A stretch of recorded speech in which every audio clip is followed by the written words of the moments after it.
अल्हम्दुलिल्लाहि रब्बिल आलमीन। ऐसे क्या देख रहे हो? तुम लोग भी अल्हम्दुलिल्लाह पढ़ लो। तुसी केड़ा साइयो। पाकिस्तान 2023 के बाद फाइनली पाकिस्तान से बाहर टेस्ट मैच जीतने में कामयाब हो गया है। बाबर आजम के फैंस को डबल मुबारकबाद, क्योंकि जब लास्ट टाइम आप पाकिस्तान से बाहर टेस्ट मैच जीते थे श्रीलंका में, तो आपका कप्तान कौन था? Babar Azam. Player of the match कौन था? अब्दुल्ला शफीक। आज 8 टेस्ट मैचेस कंसेक्यूटिव हारने के बाद 9वां टेस्ट मैच जब आपने वेस्ट इंडीज में जीता है, कप्तान कौन है? बाबर आजम। प्लेयर ऑफ द मैच कौन है? अब्दुल्ला शफीक। तो अब ऐसा है कि अगर आपने सड़ना है तो सड़ ले। बाबर आजम एक मरतबा फिर, भाई अल्लाह इज़्ज़त देने वाला है, इंसानों की क्या औकात, जो मर्ज़ी कर ले। इज़्ज़त और ज़िल्लत तो अल्लाह के हाथ में, और बाबर आजम को अल्लाह इज़्ज़त दे देता है, क्योंकि वो बोलता कुछ नहीं है। उसकी अपनी कमियां बेशियां अपनी जगह के ऊपर, वो बोलता कुछ नहीं है। आप देख लें भाई, मैं तो आपके सामने सिर्फ हकायक बयान करता हूँ, वर्डिक्ट नहीं देता, ठीक है ना। मेरा काम है आपके सामने हकायक रखना। हकायक आपके सामने है। बाबर आजम की आउटस्टैंडिंग कैप्टनसी मैं नहीं कह रहा, वेस्ट इंडियन कमेंटेटर्स कह रहे हैं। वो कह रहे हैं कि भाई साहब, बाबर आजम ने इस सीरीज़ में बहुत बेहतरीन कप्तानी की है। प्रॉब्लम वाज दैट कि उसकी बैटिंग लाइनअप इंक्लूडिंग बॉबी भाई himself in the that first test match first innings, वो थोड़ी सी गड़बड़ होगी। वरना मैं आपको बताऊं, इन दोनों सीरीज़ में हम सिर्फ अपनी बैटिंग की वजह से सीरीज़ बराबर कर सकें, वरना हमने ये दोनों टेस्ट मैचेस नबेड़ देने थे।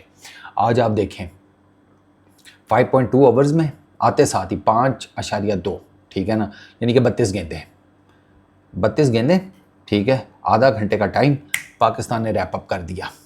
सबसे पहले वो किमार रूच देख रहा था लेग साइड के ऊपर ना, 2 फील्डर खड़े किए हुए थे बॉबी भाई ने, वो उनको देखे जा रहा था। तो वो इन बिशप भी यही कह रहा था कि ये जिस तरीके से फील्डर्स को देख रहे हैं ना, ये लग रहा है कि भाई साहब जो है कुछ और ही मूड में नज़र आ रहे हैं। और वही हुआ, किमार रूच ने अली उस्मान को घुटना रख के मारने की कोशिश की, कड़ाल, डंडा बाहर। अच्छा, पाकिस्तान ने साजिद भाई के साथ स्टार्ट नहीं किया। पाकिस्तान एक एंड से अली उस्मान और दूसरे एंड से पाकिस्तान ने स्टार्ट किया अली के साथ, मोहम्मद अली के साथ, डेजी के साथ। और साजिद भाई ने कहा ज़रा चलो तो इसी तरह हाथ शात कर लो खुला, फिर मैं आ जाऊँगा। उनके जैसे कहते हैं नौबत ही नहीं आई। अली उस्मान ने पहले किमार रूच को आउट किया, उसके बाद ग्रेव्स खड़ा था, उसको मोहम्मद अली ने बोल्ड कर दिया। अली भाई ने उसको वही ऑफ स्टम्प का चैनल पकड़े रखा और इवेंचुअली एक गेंद थोड़ा सा नीचे रहा, वो उसको जिसे कहते हैं लेग साइड पे पुल करने गया है, वो गेंद इतना उठा नहीं, और हुआ क्या, उसके लगी बॉटम एज के ऊपर गेंद डंडों के अंदर, ग्रेव्स भी गया। अच्छा, फिर आ जाए आप इसके ऊपर शमार जोसेफ के ऊपर, ये अली उस्मान को 2 चौके लगा गया, ठीक है। लेकिन द थिंग इज़ कि अली उस्मान ने ही फिर इसको पकड़ लिया, थोड़ा सा ज़रा ऑफ स्टम्प से बाहर करके गेंद स्पिन किया ना, ये गया गोडा रख के मारने। अब चौथे दिन का विकेट है सर। मैं तो तीसरे दिन के विकेट के ऊपर ही, जब सैमुअल बदरी ने कहा था कि ये विकेट जो है पिच रिपोर्ट में ये बैटिंग विकेट है, उसने तो दूसरे दिन का खेल देख कर कहा था। एंड उस time I was the one जिसने मेरा ख्याल है दूसरे दिन कह दिया था कि ये आगे डिटीरिएट होगी पिच। तीसरे दिन जब सैमुअल बदरी ने कहा ये बैटिंग विकेट, मैं कहा तू चौधरी सवाल ही पैदा नहीं होता, ये बैटिंग विकेट नहीं है। और आप देख लें 14 विकेटें गिनी तीसरे दिन, 4 पहले सेशन में, 4 दूसरे में, 6 तीसरे में। वो पोर्ट ऑफ स्पेन की विकेट का पता है ना मुझे, ये पोर्ट ऑफ स्पेन की विकेट ही थी, ये यही विकेट थी मेरा ख्याल है जिधर आप लास्ट 2000 में जब वेस्ट इंडीज़ से सीरीज़ हारे थे ना, तो मेरा ख्याल है शायद यही ग्राउंड था जिस पे वो तीसरा test match West Indies 1 wicket से जीत गया था। और ये वही टेस्ट मैच है जिसकी हाईलाइट्स अक्सर दिखाई जाती हैं, जिसमें वेस्ट इंडियन अंपायर ने जो गोल खिलाए थे। ओए होए होए होए होए, चलो वेस्ट इंडियन अंपायर ने तो गोल खिलाए, हमने उस मैच में 2 ऐसे रन आउट के चांसेस मिस किए थे कि आपकी सोच है। आसान, दोनों बैट्समैन एक एंड के ऊपर, आखिरी विकेट थी, हमने वो रन आउट के चांसेस मिस कर दिए। एक में तो सकी भाई थे, और सकी भाई कितने कमाल के फील्डर थे वो सारी दुनिया को पता है। खैर चलो छोड़ो। तो भाई पाकिस्तान ने आ जाते साथ ही ना अली उस्मान और मोहम्मद अली ने 5.2 ओवर्स में, मतलब दोनों ने अपने पहले स्पेल में ही ना कहानी ख़त्म कर दी। पाकिस्तान को टोटल 75 रन का टारगेट मिला। आज मेरी बात हो रही थी किसी से, महसूद साहब से, तो वो पूछ रहे थे कि आपके ख्याल में कितना, तो मैंने कहा 150। वो तो कह रहे हैं हम 150 अगर करके, वेस्ट इंडीज़ वाले 150, 160, 170 तो हम मैच में हैं। मैं कहा 150 ज़्यादा है चौधरी। मैं कहा मेरी जो टीम है ना, 120 भी हुआ ना, तो मैंने कहा मेरी टीम का कोई पता नहीं है। और वही हुआ, आप देख लें 75 रन हमने चेज़ करने थे, उसमें भी हमारे 2 खिलाड़ी आउट हो गए, साजिद भाई 4 विकेटें पहली इनिंग्स में, 4 दूसरी इनिंग्स में, 8 विकेटें। अली उस्मान पहली इनिंग्स में 2 विकेट्स और क्या नाम है सेकंड इनिंग्स में पहली में 2 विकेट्स, सेकंड में 4 विकेट्स, तो 6 विकेट्स उनकी हो गई, 8 विकेट साजिद भाई की थी। अच्छा फिर डेजी ने पहली इनिंग में 2 विकेट्स ली थी, 1 विकेट वो सेकंड इनिंग्स में ले गया। तो खैर वो सेकंड इनिंग्स में तो था ही पाकिस्तानी स्पिनर्स का राज, वो आपने देख लिया था। द वे साजिद भाई ने जो बॉलिंग किया, अली उस्मान भी कम नहीं था, बट लेफ्ट हैंडर्स के अगेंस्ट तो साजिद भाई इंजॉयज अ लॉट। ठीक है, 75 रन हमने चेज़ करने थे। इमामुल हक 9 रन्स बनाकर गए हैं। वो इमामुल हक के बारे में बताया जा रहा है कि उनकी बात हो गई है वेस्ट इंडीज़ क्रिकेट बोर्ड से और आईसीसी से ना, तो उन्होंने कहा है कि ये 9 जो है ना इसको हम 90 कर देंगे, तुम टेंशन ना लेना। ठीक है, वो सिर्फ आपके फैंस को ही 90 नज़र आएंगे, लेकिन वो कर लेंगे मैनेज, वो हम कर लेंगे। ये 9 नहीं है, बेसिकली 90 है। जो आपको और मुझे 9 नज़र आएगा क्योंकि हम इमाम के फ़ैन नहीं हैं, इमाम के फैंस को ये 90 नज़र आएगा। ठीक है, फिर वो जेडन सील्स की वे आउटसाइड दी ऑफ स्टंप गेंद, उसको मारने गए थे, कवर ड्राइव, एज हो गया, ये है भाई सब स्लिप में। ठीक है, और वो आधे पौने अनफिट ग्रेव्स ने कैच पकड़ा है। अजान अच्छा खेल रहा था, लेकिन अजान को ना असल में वेरिकन ने पकड़ा हुआ था। अजान को ना वेरिकन तंग कर रहा था। अजान का एक ये आप कह लें शॉर्ट लेग तो मैं नहीं कहूँगा, शॉर्ट लेग के साथ उन्होंने एक स्पेशल थोड़ा सा पीछे करके फील्डर खड़ा किया हुआ था। जेंगो के पास आया था अजान का कैच। जेंगो से प्रॉब्लम ये हुई कि जेंगो जो है ना नीचे ज़्यादा झुका नहीं हुआ था, तो जब वो कैच नीचे आया ना तो जेंगो जा रहा था वो कैच करने। तो इतने करीब जब आपको खड़ा होना पड़े ना, तो आपको ऑलरेडी पोजीशन में झुक के खड़ा होना पड़ता है, क्योंकि आपके रिफ्लेक्सेस ही इतने तेज़ नहीं होते कि ठक करके बॉल आ जाता है। तो उसमें फिर आपके यू डोंट हैव दैट कि मैं एडजस्ट हो के तो कर लूँ, वो ऊपर वाला कैच थोड़ी आ रहा है कि यार टाइम है, आराम सुकून से नीचे आके हाथ की पोजीशंस बना के कैच कर लिया। नहीं, ये जो शॉर्ट लेग और इस तरफ स्पेशल पोजीशंस पे कैच आते हैं ना बैटर्स के बिल्कुल साथ, इसमें तो टोटल आपका रिफ्लेक्स एक्शन है कि बस हाथ गया, चिपक गया तो चिपक गया। तो वो जेंगो भैया नीचे जा रहे थे, बीन बिशप भी कह रहा था पहले तैयार हो गए खिलो ना, अब इतना तैयार होने का क्या फ़ायदा। कैच तो निकल गया, हाथ से लगा था, ड्रॉप हो गया, लेकिन अजान ज़्यादा कर नहीं सका। अजान को ना असल में जब मैं आपको बता रहा हूँ वेरिकन ने जो तंग किया था ना, उसका अजान ने एडवांटेज लेने की कोशिश की शमार जोसेफ के against. Length ball outside the off stump, low and slow wicket के ऊपर ये जो गेंद होता है ना, ये बहुत डेंजरस होता है। आप करते क्या हैं, आप जाते हैं इसको कट मारने। ठीक है, अब वो बॉल ज़्यादा बाउंस ना हो ना, तो फिर there is every possible chance कि आपका इनसाइड एज लगेगा। अजान के साथ एग्जैक्टली वही हुआ है, इनसाइड एज लगा, बोल्ड हो गया, वो बेल एक गिर गई। वो पहले तो किसी को नज़र ही नहीं आई, ना शमार जोसेफ को, ना अजान को, किसी को भी नहीं। वो अपनी उसमें अजान तो सिंगल लेने लगा था, वो तो बाद में पीछे से अपने देखा तो पता लगा हाँ बेल गिर गई है। तो अजान बस थोड़ा सा ज़रा गड़बड़ हो गई। फिर आगे अब्दुल्ला शफीक और बाबर आजम वो लगे रहे भाई अपनी, और इवेंचुअली अब्दुल्ला शफीक 24 रन्स करके नॉट आउट रहे हैं, बाबर आजम भी 24 करके नॉट आउट रहे हैं। बाबर आजम ने 24 की हैं 30 गेंदों पे, अब्दुल्ला शफीक ने की हैं 51 बॉल्स पे। अब्दुल्ला लगा रहा है टोका ठोक तो टोका ठोक, लगा मुझे कोई जल्दी नहीं है, 2 दिन पूरे पड़े हैं, 75 रन करने हैं, मंजी बिस्तरा पखा स्टैंड वाला सारा ले आओ, मैं नहीं यहाँ से जा रहा। दोनों इनिंग्स में नॉट आउट किया है, पहली इनिंग में 160 रिकॉर्ड बनाकर और सेकंड इनिंग्स में 24 रन नॉट आउट, और इसी वजह से वो प्लेयर ऑफ द मैच है। तभी तो मैं आपको बता रहा हूँ कि Abdullah Shafique is absolutely brilliant जिसको कहते हैं, और ये बंदा आपकी टेस्ट टीम से ड्रॉप नहीं होना चाहिए। This is what I feel कि आप इसको खिलाएं। आप इमामुल हक को चांस देते रहते हैं। इमामुल हक को मुझे लगता है उन्होंने जानबूझ के सिलेक्ट किया हुआ है सिलेक्टर्स ने कि हमारी तरफ ना आए, सिलेक्ट करके इसको डाल दो, ख़राब खेलेगा, हर कोई इसको पड़ जाएगा, हमारी तरफ से तवज्जो उठा दो। बाबर आजम को कप्तानी भी इन्होंने मुझे कभी कभी लगता है इसी चक्कर में दी है। This is what I feel, वो अपनी तरफ आने नहीं देते। अब कितनी बात होती है आकिब जावेद की, कितनी बात होती है असद शफीक की, मिसबा की, सिलेक्शन कमेटी की, कोई नहीं। बाबरनामा खुला होता है, उसी बाबर ने 2 छक्के मार के आपको मैच जितवाया। हालांकि बॉबी भाई के अगेंस्ट एक बड़ी क्लोज अपील हुई थी जिसमें वो डाउन द ट्रैक गए थे, वो तो 3 मीटर की लेंथ पे पहुंच गए, तो वहाँ पर हो गई अंपायर्स कॉल इम्पैक्ट पर, ठीक है ना, वरना वो इम्पैक्ट पे अंपायर्स कॉल ना होती ना तो बॉबी भाई आउट हो गए थे। वो अंपायर कॉल होगी तो बॉबी भाई बच गए। तो बॉबी भाई ने कहा यार मुकाओ यार, बहुत हो गया। पीछे पड़ा हुआ वेरिकन का गेंद, उसको मिड विकेट पे छक्का मारा, उसने अगला बॉल जो है वो आउटसाइड दिया, ऑफ स्टम्प जिसे कहते हैं फ्लाइट के साथ दिया। बॉबी भाई ने निकल के कवर्स में से उठा दिया, 2 छक्के मार के बॉबी भाई ने जिसे कहते हैं मैच जितवा दिया। वो अलहदा बात है कि उनके कुछ चोट लगी हुई थी तो दर्द निकल आया। मैं आई वाज लाइक बॉबी भाई यार मसा मार के तो रन आने शुरू हुए ने, हुण फिटनेस दाना कोई कर लपे मेहरबानी। तो पाकिस्तान ने ये टेस्ट मैच सर 8 विकेटों से जीता है, 8 विकेटों से। अब्दुल्ला शफीक ने जो 160 किए हैं ये पाकिस्तान की वेस्ट इंडीज़ में चौथी 150 प्लस की इनिंग्स है, 4th। 2 1958 में आई थी हनीफ मोहम्मद की और वज़ीर मोहम्मद की, ठीक है। फिर 1977 में माजिद खान की आई थी, और अब after 49 years Abdullah Shafique is the Pakistani batter जिसने वेस्ट इंडीज़ में 150 प्लस किया है। अब्दुल्ला शफीक के पास बड़ी यूनिक किस्म के रिकॉर्ड्स हैं। अब्दुल्ला शफीक ने 400 प्लस गेंदें खेली हुई हैं श्रीलंका में। अब्दुल्ला शफीक ने उस इनिंग्स में जिसमें 400 प्लस गेंदें खेली थी तकरीबन 9 घंटे बैटिंग की थी और मैच जितवा कर आया था। उसमें भी इसने 160 प्लस किए थे। Abdullah Shafique is not an ordinary player.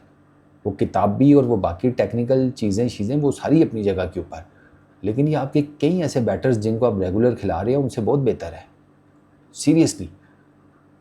इसके ऊपर तो उस तरह की T20 की छाप भी नहीं है। अब्दुल्ला को सीरियसली आप लॉन्ग फॉर्मेट में बड़ा अच्छा यूटिलाइज़ कर सकते हैं। अब्दुल्ला का प्रॉब्लम ये था, अब्दुल्ला के बैट और पैड के बीच में गैप आ जाता था। उस पर I am pretty much sure कि अब्दुल्ला ने काम किया। वो गैप अब मुझे कम नज़र आता है जब ये डिफेंड करने जाता है ना, वो मुझे कम नज़र आ रहा है। गैप है सही अभी भी, वो मैं ये नहीं कहूँगा बिल्कुल ख़त्म हो गया है, हल्का फुल्का एट टाइम्स जब अब्दुल्ला लीन फॉरवर्ड करके डिफेंड करने जाता है तब आपको गैप नज़र आता है, लेकिन वो बैक गैप कम हो गया। पहले तो बहुत ज़्यादा था, पहले तो मज अंदर से गुजार लो इतना गैप होता था। अब उसने वो डोमेस्टिक में जाके अपनी उन चीज़ों के ऊपर काम किया है। अब्दुल्ला शफीक ने अपनी बैटिंग के ऊपर काम किया, वो नज़र आ रहा है, ठीक है। अब अगर मैं ओवरऑल इस सीरीज़ को देखूँ ना तो मैं आपको बताऊँ कि हमारी बॉलिंग वाज एक्सीलेंट। पहले टेस्ट मैच में Abbas, Ali, Khurram, they all did really well. इन्होंने अपना काम कर दिया था पहले टेस्ट मैच में आपके बॉलर्स ने। प्रॉब्लम ये हुई है कि पहले टेस्ट मैच में जहाँ पर आप लीड लेने की पोजीशन में थे वहाँ पर आपने वही आपका बैटिंग कोलैप्स हुआ। पहली इनिंग में आप लीड लेने के बजाय 40 रन की लीड उनको दे गए और वो आपके गले पड़ गई, पहली चीज़, ठीक है। क्योंकि सेकंड इनिंग्स में तो आपका बिल्कुल ही फेलियर हो गया ना। बाबर आजम के अलावा किसी ने रन ही कोई नहीं किए। एक बाबर आजम की 50 थी, बाकी सारे तो सिंगल्स थे, सिंगल डिजिट स्कोर्स थे। तो बॉलर्स ने उसमें मैच में भी अपना काम किया था। Coming to this match, Pakistan ने एज़ पर वेस्ट इंडियन कमेंटेटर्स, पाकिस्तान ने बहुत अच्छा पिच को भी रीड किया, कंडीशंस को भी रीड किया और उन्होंने अपने जो प्लान्स एग्जीक्यूट किए इस पिच के ऊपर वो वेस्ट इंडीज़ जो कि होस्ट टीम है उससे ज़्यादा अच्छे थे। लेकिन अब प्रॉब्लम इज़ दिस कि बाबर आजम को यहाँ पर कोई क्रेडिट नहीं देगा। अब क्रेडिट किसको लोग दे रहे हैं, आप अंदाज़ा करो। साजिद खान को इंक्लूड करने का क्रेडिट जा रहा है सरफराज अहमद को, उमर गुल को। बाबर आजम किधर गया? वो केड़ा नलके तू पानी पीण गया इसी पीछे ना डिसाइड कर लिया हैं। या इनकी मीटिंग हो रही हो, बाबर आजम ने कहा कि मैं ज़रा वॉशरूम से होके आया, इन्होंने पीछे से साजिद खान का नाम जो है वो फाइनलाइज़ कर लिया। नहीं, उस मीटिंग में बाबर भी होगा, तो बाबर आजम को भी थोड़ा क्रेडिट दे दें। अच्छा, West Indian commentators Babar Azam को इतना क्रेडिट दे रहे हैं, हमारे वाले नहीं देते भाई। हमारे वालों को कोई ख़ास गैस है बाबर आजम से। रखो फिर, मेरा की जाता है। हम तो बात करेंगे साफ इस टेस्ट मैच में। अब ये जो रॉस्टन चेज़ की विकेट है कल डे एंड के ऊपर, वो बाबर आजम की प्लानिंग थी। बाबर आजम शॉर्ट कवर्स तो आई वॉन्ट से, लेकिन सिली मिड ऑफ से थोड़ा सा सीधा करके खड़ा था लास्ट ओवर में, ठीक है। वो वहाँ से निकल कर गया है, वहाँ पे स्लिप के साथ खड़ा हो गया, सेकंड स्लिप में आ गया वो। यहाँ पर दोनों साइडें खाली हो गई। अब रॉस्टन चेज़ जो है वो अली उस्मान को बहुत ज़्यादा डिफेंड करने के मूड में नहीं था, क्योंकि वो जब डिफेंड कर रहा था तो ही वॉज़न्ट सर्टेन कि कब कौन सा गेंद उठ जाए और सिली मिड ऑफ के ऊपर फील्डर खड़ा है वो पकड़ लेगा। वो ऑन ड्राइव करने के चक्रों में था अली उस्मान को, ऑफ साइड के ऊपर ऑन साइड के ऊपर। तो बाबर आजम ने वही काम किया कि मैं उधर चला जाता हूँ, ड्राइव करनी है कर ले, ऑन साइड भी तेरे लिए खाली है, ऑफ साइड भी खाली है। और रॉस्टन चेज़ ने क्या किया, वो गया ड्राइव करने, लेकिन अली उस्मान ने फिर उसको गेंद ऐसा फेंका कि उसने सीधा वापस हाथ में कैच दे दिया। वो विकेट बाबर आजम की विकेट थी, ये बिशप भी कह रहा था, वेस्ट इंडीज़ के कमेंटेटर्स भी कह रहे थे। अच्छा, वो आप अगर अब्दुल्ला शफीक की जो उसने अपने आप को अप्लाई किया पहली इनिंग्स में, वो देख लें। वो जहाँ पर वो थोड़ा सा डगमगा रहा था वहाँ पर उसके साथ बाबर खड़ा था। 1-2 रन आउट के चांसेस, दोनों ने बड़ी गलत कॉल्स थी, दोनों रन आउट हो सकते थे, बच गए। अच्छा, अब्दुल्ला शफीक ने 90s में एक बड़ा ब्रेन फेडेड शॉट मारा, बाबर उसके सिर पे पहुंच गया कि बंदे दा पुतरवान, 91 पे कौन इस किस्म की शॉट मारता है। अब्दुल्ला शफीक कॉशियस हो गया दोबारा, तो बाबर उसे वहाँ पर भी स्टेप बाय स्टेप गाइड कर रहा था। ठीक है, वो अलहदा बात है कि तीसरे दिन बाबर आजम 100 नहीं कर सका। अब्दुल्ला शफीक के साथ बाबर आजम को बहुत क्रेडिट जाता है, इन दोनों ने बहुत आउट क्लास बैटिंग की थी, कंट्रोल्ड एग्रेशन दिखाया था डे 2 के ऊपर। अच्छी गेंदें थी, छोड़ दिया, डिफेंड कर लिया। बुरी गेंदों के ऊपर उन्होंने अपने जिसे कहते हैं वो थे ना स्ट्रोक्स, वो खेले। यही वजह है कि अगर आपका प्लेयर ऑफ द मैच कौन है यार, अब्दुल्ला शफीक, तो आपका player of the series Babar Azam है। इस सीरीज़ में player of the series Babar Azam है। बाबर आजम की एक 50 है पहली इनिंग्स की, सेकंड इनिंग्स में एक उनका 88 है। बाबर आजम की 2 50 हैं 4 इनिंग्स में। ठीक है, अब्दुल्ला शफीक की सेंचुरी है, 160 है, फिर सेकंड इनिंग्स में नॉट आउट किया है। ठीक है, 5 विकेट्स हॉल हैं यहाँ पर। बॉलिंग तो अच्छी है, उन्होंने भी की है। बाबर आजम से बेहतर वेस्ट इंडीज़ में कई बैटर्स खेल गए हैं। बाबर आजम को उसके रन्स प्लस उसकी कैप्टनसी की वजह से प्लेयर ऑफ द सीरीज़ का अवार्ड मिला है।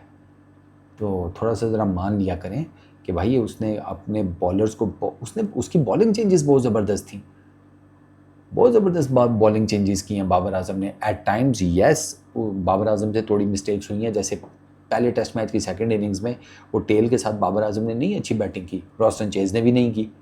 कल रॉस्टन चेज़ पूरा ओवर मेडन खेल गया, हालांकि 5वीं या 6ठी गेंद पर उसको सिंगल ले लेना चाहिए था, क्योंकि वो ओवर था अली उस्मान का।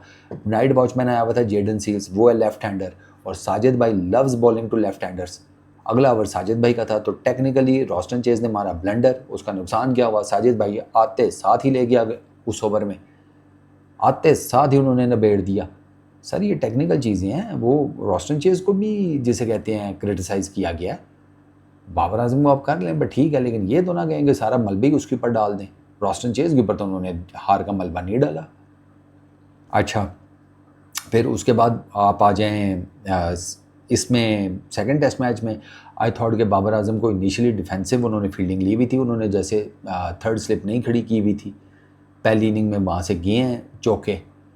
वहाँ पर बाबर आजम को थर्ड स्लिप खड़ी करनी चाहिए थी अलॉन्ग विद गली। बाबर आजम ने ये गलती की कि उसके बाद जब वो थर्ड स्लिप लेकर आए उन्होंने गली हटा दी थी। नहीं, टेस्ट क्रिकेट में विद द न्यू बॉल आपको इस किस्म के सारे चांसेस लेने पड़ते हैं। आपको ये जो स्लिप्स का कॉर्डन है ये सारा वो भी भाई कवर करना पड़ता है, छतरी बनानी पड़ती है।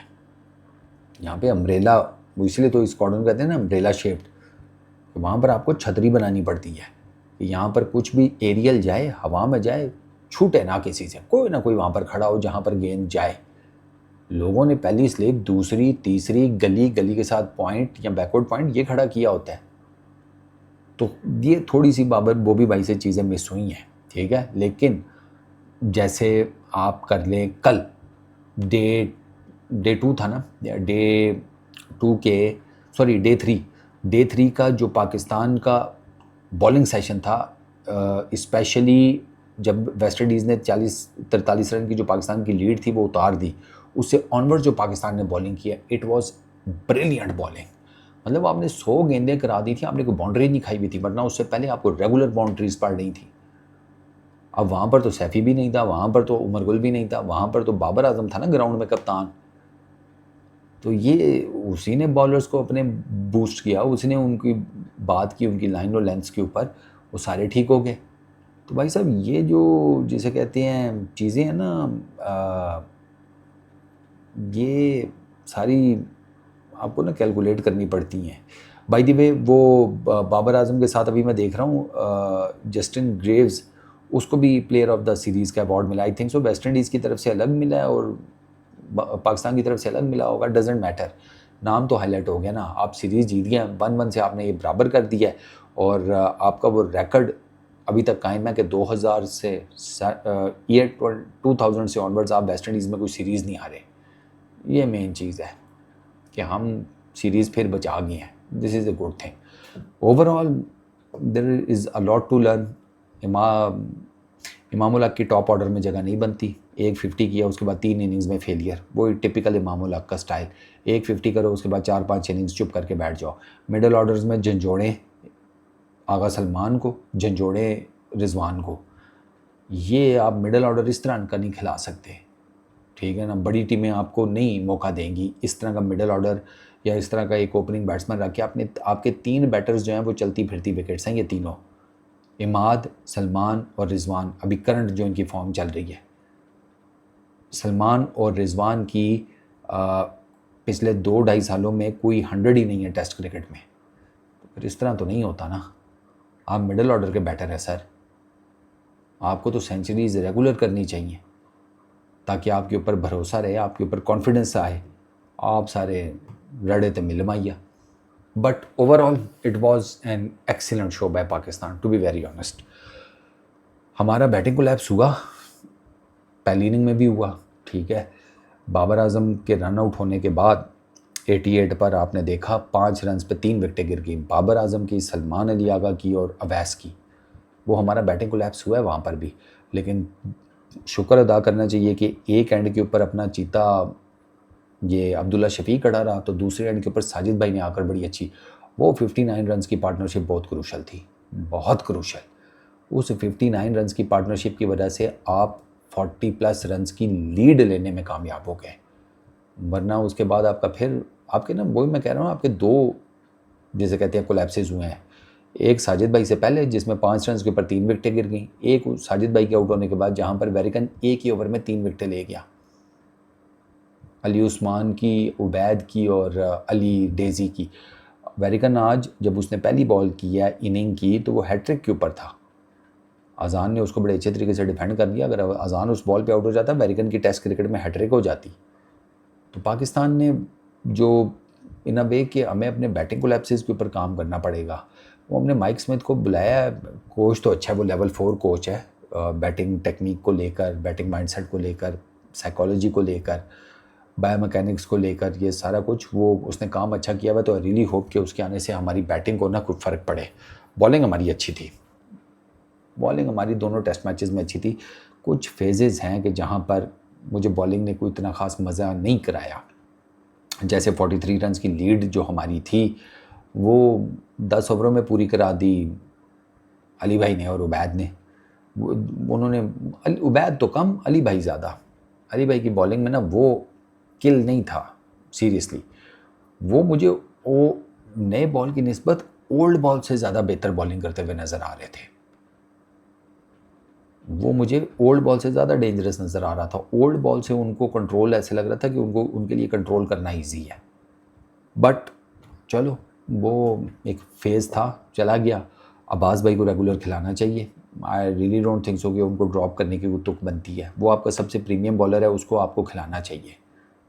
अनलेस और अनटिल के बहुत ही फटा विकेट है, चलो ठीक है, वहाँ पर अब्बास भाई को मत खिलाओ, फ़ायदा कोई नहीं, एम उनको आप ज़ाया करेंगे। लेकिन इस किस्म की विकटें हो गई, इंग्लैंड की विकटें हो गई। इंग्लैंड में आप अब्बास भाई को एक भी टेस्ट मैच में बाहर नहीं बिठा सकते। पाकिस्तान ने इस टेस्ट मैच से एक अच्छा कॉन्फिडेंस लेके अब इंग्लैंड जाएगा, ठीक है।